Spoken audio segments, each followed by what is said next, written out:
on vacation last week. I am so sorry all that you and your family have had to go through. Hang in there. We've all had some of this. It's really dangerous, and hang in there. I feel bad for your wife, your family, your kids. Thank you. And I'm really the good sorry news is there are more good people in this country than bad, and we've heard from a lot of them. We're grateful for 100%. that. So thank you, Sean. Yeah. Thank you. All right, my friend. Good show, Tucker. Welcome to Hannity. All right, buckle up. Tonight, the sanctity of your vote in this country is at risk. As Americans, when we head to the polls on Election Day, we expect our votes to be safeguarded, to be tracked, counted by diligent, honest officials in accordance with the law. That did not happen in southern Florida.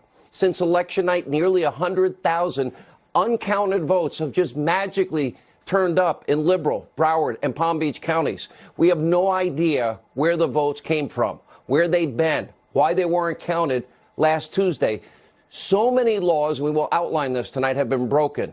Our inalienable rights have been spit on. And now, breaking just moments ago, our sources confirming tonight to Hannity, they are telling us a criminal investigation is, in fact, now underway. And coming up, we're going to show you why this crisis in Florida should deeply concern all Americans, not just Floridians. And tonight, we have warned you for months. The destructive Democratic agenda that they were hiding will wreak chaos across the country. Now they're finally telling us.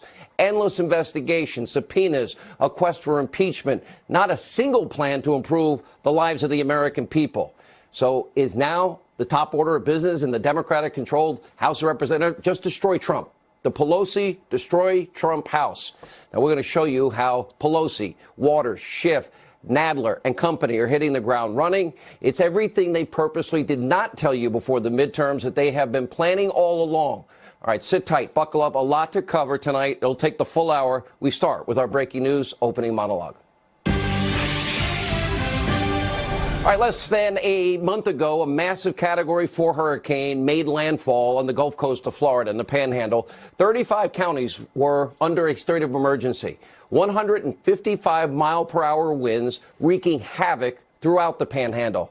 The destruction, as you can see, as we saw, was horrific. Entire blocks were literally wiped away. The area sustained billions upon billions of dollars in damage. But on November the 6th, Floridians in the Panhandle, they went to the polls, and their votes were counted, every single one of them, on time in accordance with Florida law and Florida's Constitution.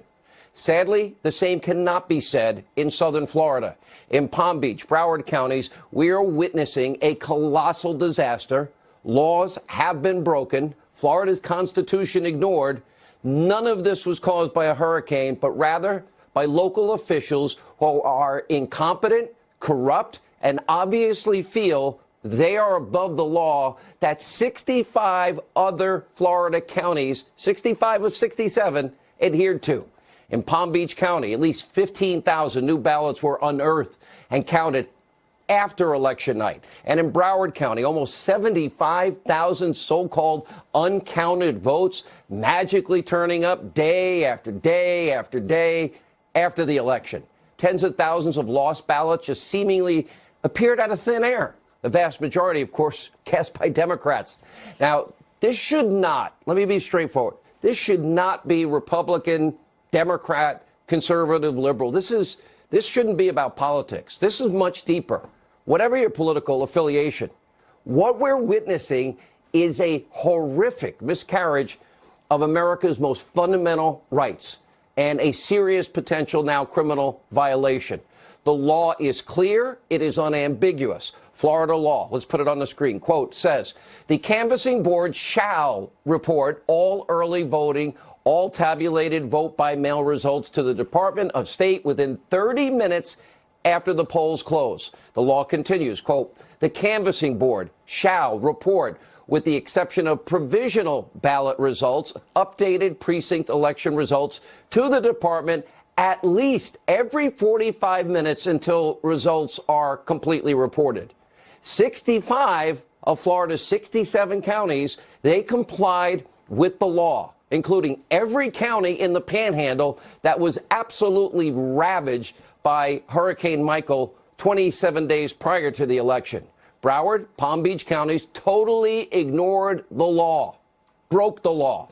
For days, Broward County officials continued to tally literally tens of thousands of votes in violation of state law. It appears yet again we have one system of justice and elections for Democrats and another for the rest of us. Now, the supervisor of elections in Broward County, a woman by the name of Brenda Snipes, would not even tell state officials where these mysterious votes were coming from, where the votes had been, how many votes were left to be counted. Again, a violation of law.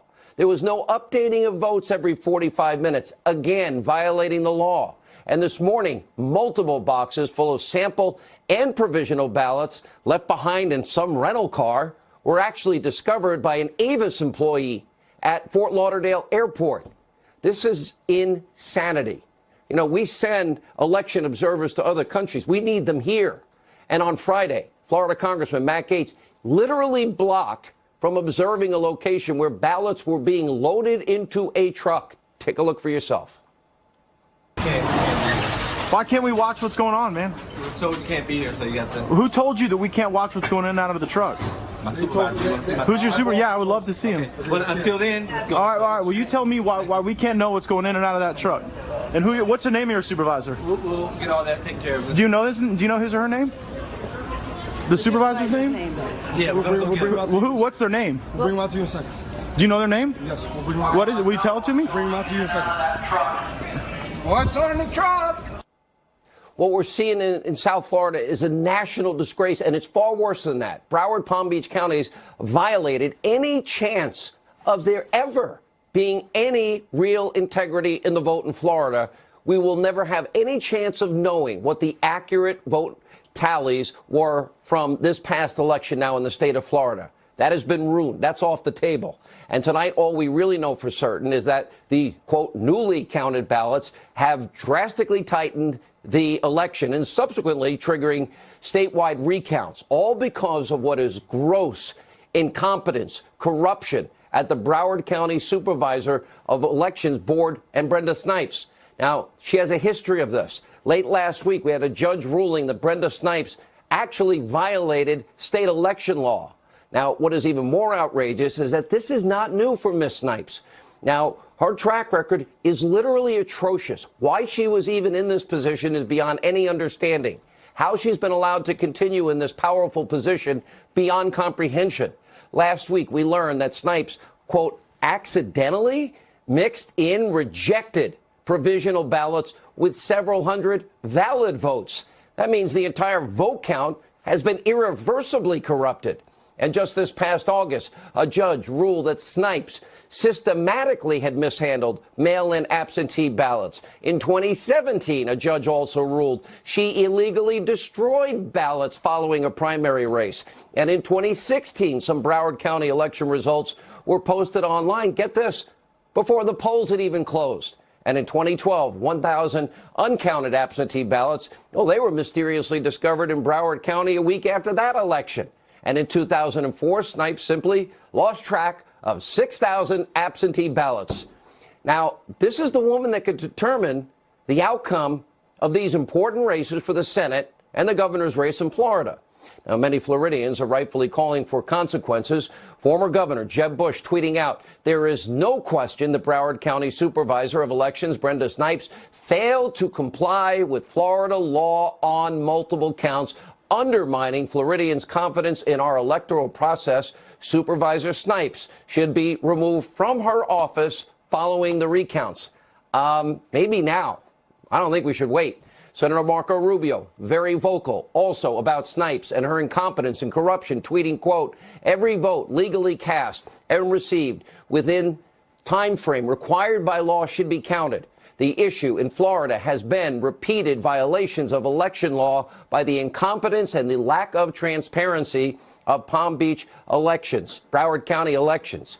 And now Snipes could, in fact, tonight be facing criminal charges. Sources have confirmed to us on multiple levels tonight a criminal investigation into election misconduct in South Florida is now ongoing. Just a short time ago, Florida Attorney General Pam Bondi released a letter from the Florida Department of Law Enforcement stating that they will work with the Attorney General Bondi on any criminal investigation and subsequent prosecution of Brenda Snipes or anyone else who may have broken laws and committed voter fraud.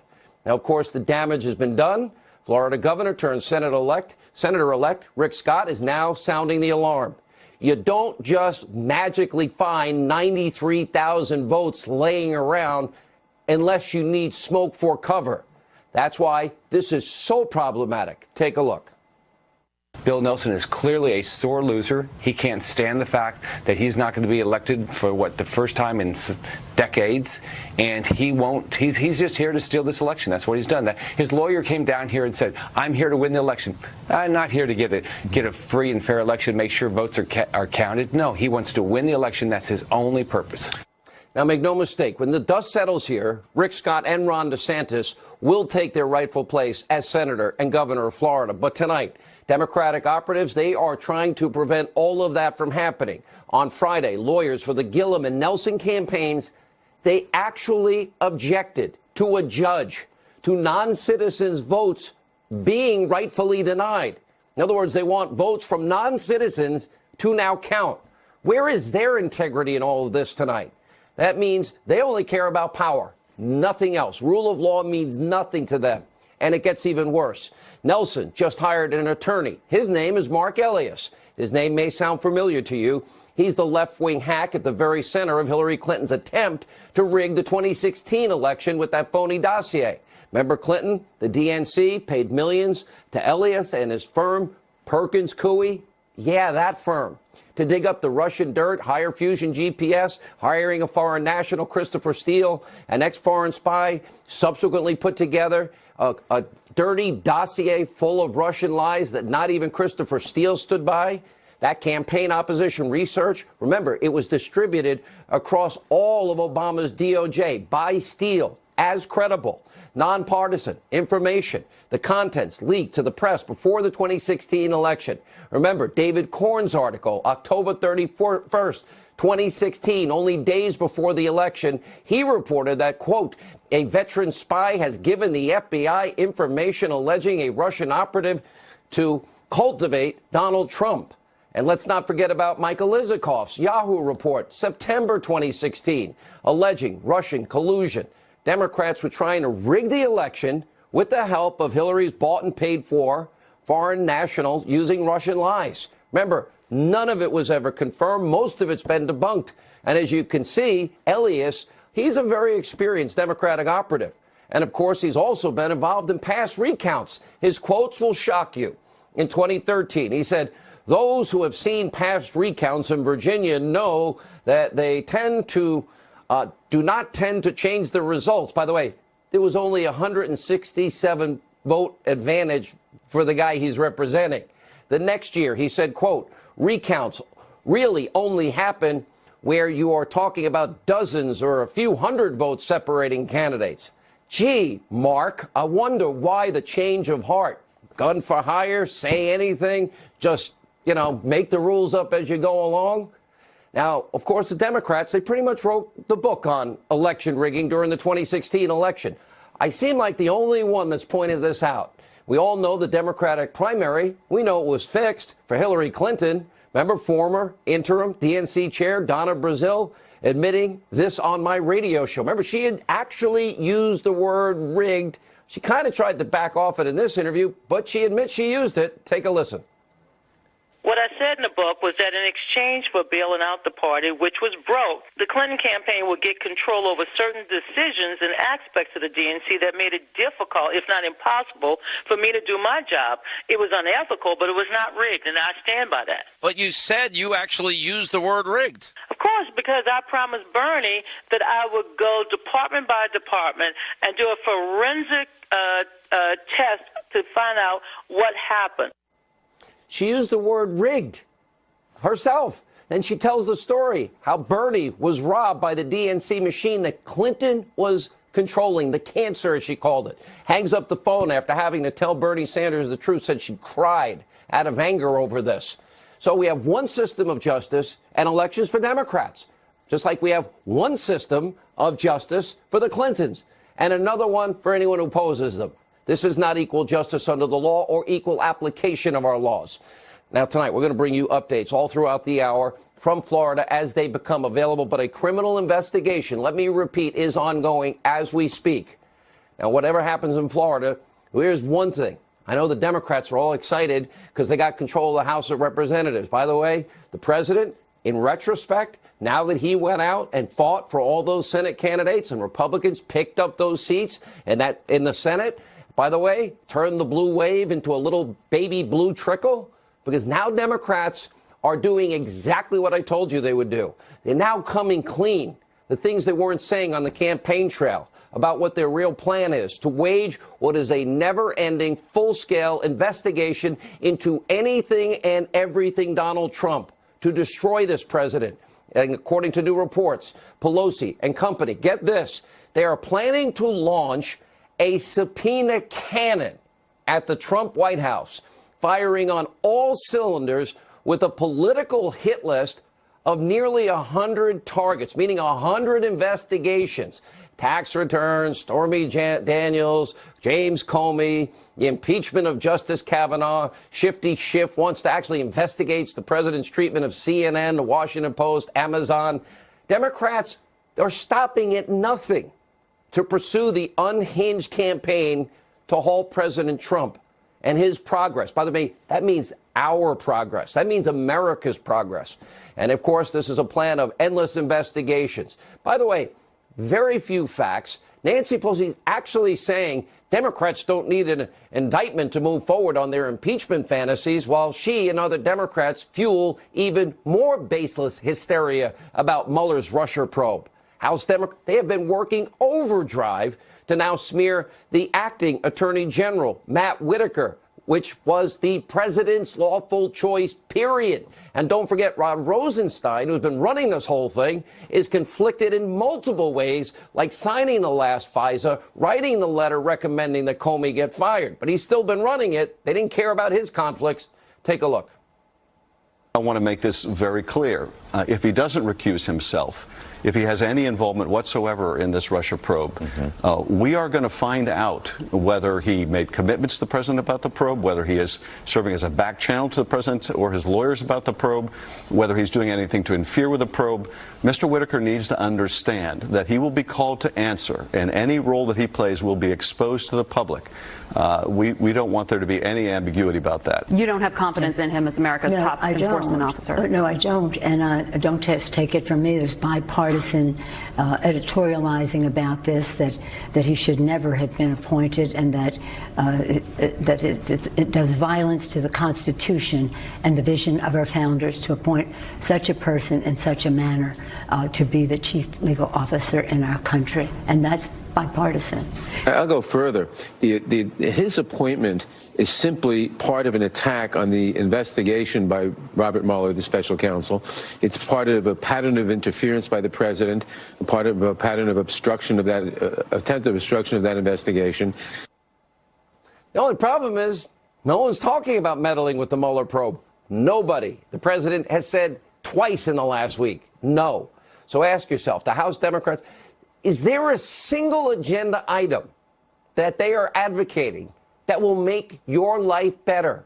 Any one agenda item that's going to create more jobs, make this country safer, build a brighter future for our kids and our grandkids? Well, we know the answer tonight is no. It's all part of what I've been telling you. They've been hiding what their agenda is really all about. It slip out occasionally, then they tell everybody stop, which is mobilizing their political hit list. Get revenge. They didn't like the results of the 2016 election. By the way, they didn't like the results of this last election.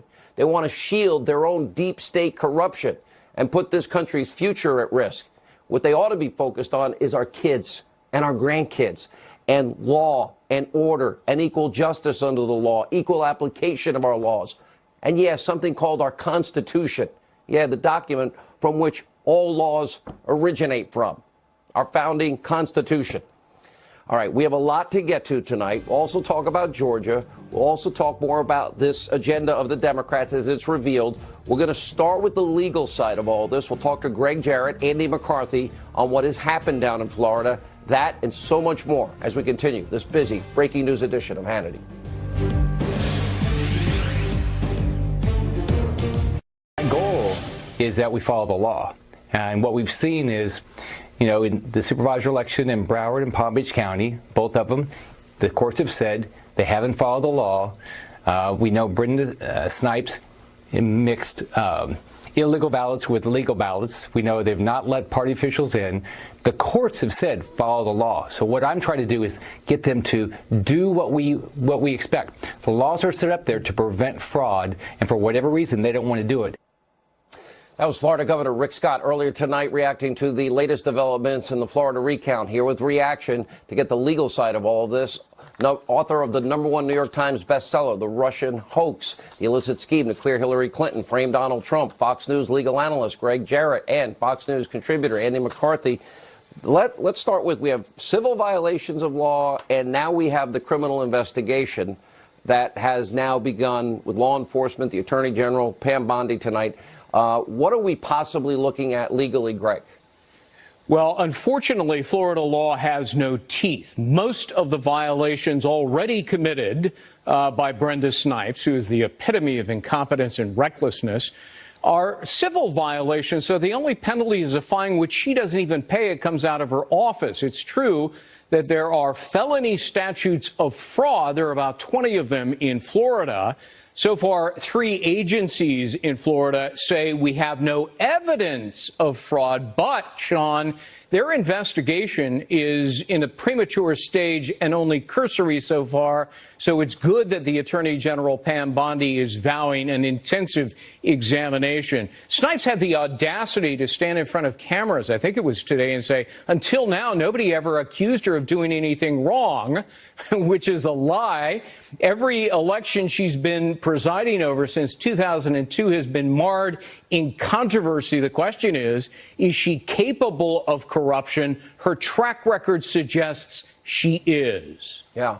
Let me go to Andy. Look, it's not even a question laws were broken. We saw what the judge said on Friday night about the Florida Constitution, about laws in this particular case. But without rehashing what I've said in my opening monologue about Brenda Snipes' history, you have to wonder why she was there. But more importantly, what do you see on the legal side? Well, Sean, I think, you hit on the right question right now at the start. Why is she there? She really should not have been there presiding over this particular election, given what her track record is. And, look, we have a situation where in Governor Scott's case, somebody had a 50,000 lead. On election night, it's down to 12,500. There could be good explanations for that. There could be corrupt explanations for that. And the problem is that the public has a right to know what is the explanation for it, and the way that they've conducted themselves, it makes it very difficult to give credit to this in terms of an election system that has integrity. I think, as you said at the end of your monologue, at the end of this, what we end up with is Senator Scott and Governor DeSantis, because I think their leads are too big to be overcome even by rampant corruption and fraud, if there is some. Do we know if we have all the votes? The bad thing. Yeah. Do we? Are they still throwing in tens of thousands behind our back as we speak? I just happened to find another 20,000. Sean, right. Well, but this is the thing. If you're behind, your motive, your incentive is to try to foment as much chaos as you can and prevent there from being like a ceiling of where we know what the votes are and they don't go any higher. And obviously, if you're in front, as Scott and DeSantis are, what you want is some certainty. You want to say, look, however the votes come out, they come out, but we at least need to know how many there are. Well, we're never going to get, I could say with certainty tonight, number one, laws were violated. That's a fact. That's indisputable. Then we have the incident of Snipes mixing rejected provisional ballots with legitimate provisional ballots, Greg. We will never get an accurate count for Florida. It has already been tainted on many levels. 65 of the 67 other counties, including the Panhandle. If this happened in the Panhandle, I might understand it. But if 65 counties continue to get it right in Florida, and 2012 and 2014 and 15, 16 and 17, the same players, the same nonsense, the same games. It is not fair to the rest of Florida what goes on here. And it tells you, Sean, that something is amiss here. When 65 counties can get it right, but just about every election, these two counties, Broward and Palm Beach, can't. She missed, Brenda Snipes, every deadline that was set, and everybody else met them. She commingled valid with invalid ballots, and then, astonishingly, tens of thousands of ballots suddenly and magically materialize out of nowhere with no proper accounting, no chain of custody. We have no idea when these ballots were cast and by whom. And so, you know, this has got the nefarious look of corruption written all over it. I'm not saying that fraud was perpetrated, but it does need to be investigated, given her track record. Let's look at two specific issues, Andy, as we move forward. So we have two different recounts, really, that are going on. They're two different thresholds. One will be different in the governor's race because the threshold is higher in as much as the vote disparity is greater. That will be a machine recount. Right. Then you've got, they're going to look at, I guess, all of these provisional ballots. And there you have, we already have the attorneys for both Mayor Gillum and soon-to-be ex-Senator Nelson wanting to count the votes of illegal immigrants. They stood up and they literally advocated that those votes be counted. What are we supposed to do in that case?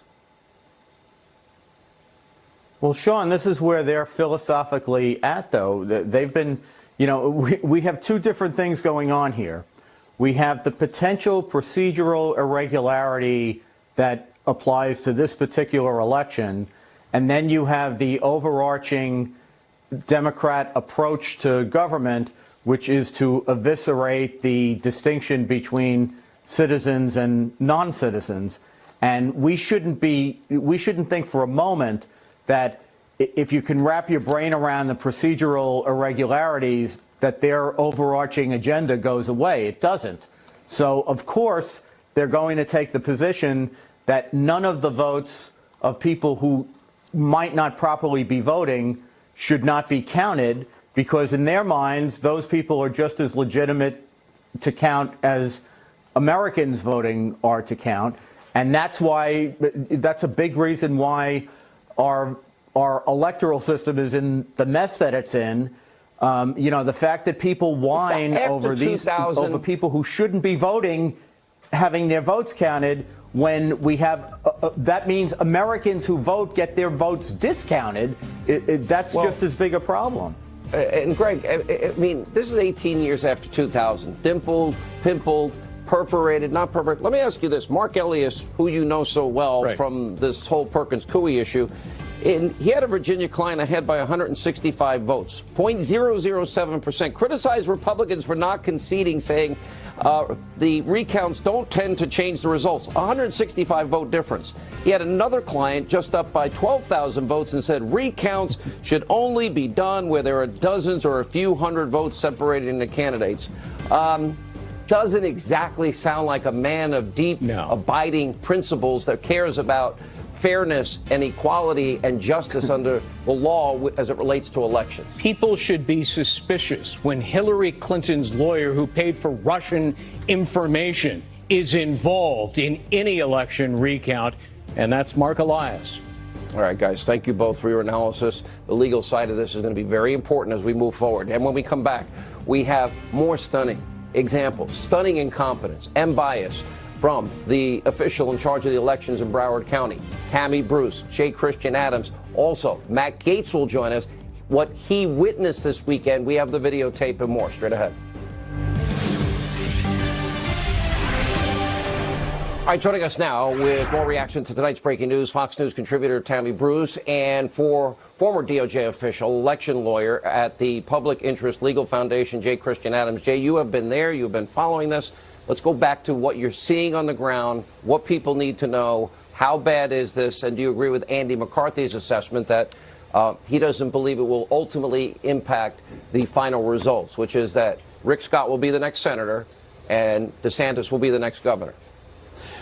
Andy is right. Recounts usually confirm the existing tally. But, Sean, what you're seeing is astonishing incompetence. We sued Brenda Snipes for incompetence in maintaining the voter rolls. And I got to know her very well. I got to know her employees. She was my witness on the stand at a federal court trial where she admitted non-citizens are on the voter rolls in Broward. They're voting. She doesn't turn them in when she finds out about them. She admitted there's felons illegally voting. She doesn't call the police when she finds out about them.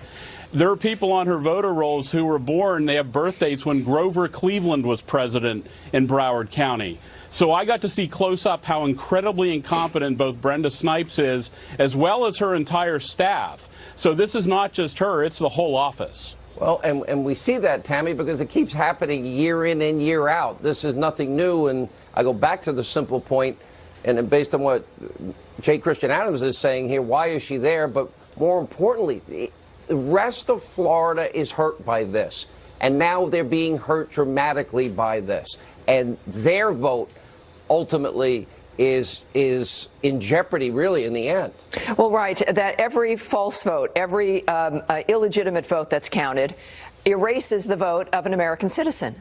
And that, of course, makes a mockery of the entire system. But I would take one issue with one word of our friend, Jay Christian, about incompetence. This is intent. And I think that it's very important. And Republicans and conservatives tend to expect the best of people. But the fact is, the left, you can't presume that they mean well. They do not. And this is a matter of, you know, the ends justifies the means. And it's not even about winning. Winning, of course, implies that you followed the rules and you've persuaded people. This is about stealing power.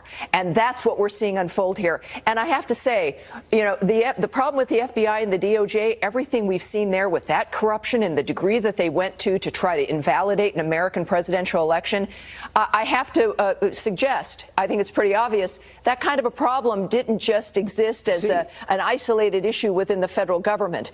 I think it's throughout the system that now presumes it's completely in charge and that these elections are charades and that they're meant to give the impression to the American people that their vote counts, whereas in fact you saw Hillary's reaction of the shock that something didn't happen in a predetermined way. So I think we have to take this very seriously and recognize, and look, you asked Rick Scott a night or two ago, or maybe at the end of last week, why is she still there? Because, you know, he's been the governor, and he really didn't answer you. And that's what concerns me as well. The system allowing a woman like that to continue to operate, because in a way, this kind of chaos maybe suits the establishment in general, not just the Democrats. And by the way, we're watching the recount as it takes place. Even as we speak, we expect by Wednesday that Ron DeSantis will be declared the winner. I think that it's the 19th, Jay Christian, if I'm not wrong, that Rick Scott would be declared the winner in that particular race.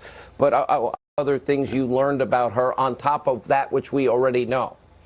Look, Sean, the trial went on for 2 weeks. They were losing things. I mean, we in Discovery, we asked for their manuals and procedures on how they keep the voter rolls clean. They couldn't find any until the third day of trial when they sprung it on us.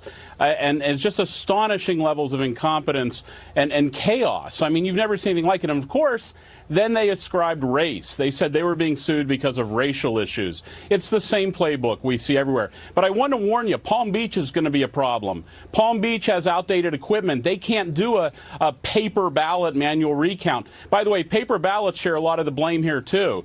What happens when they talk about overvotes and undervotes and, oh, there's a mark over here, but not over here where you're supposed to do it? They're going to say, well, the intent is there for that.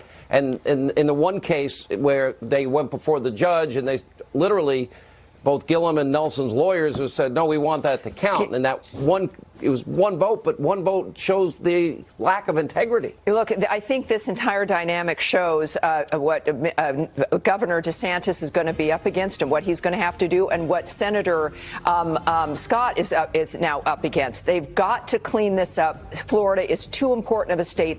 It affects the entire nation. And for every citizen, Democrat or Republican, the legitimacy of these elections is key. Both of those men have got to step up and take the Donald Trump approach of being street smart and working first for the American people. Well, and they're going to have the opportunity, I hope.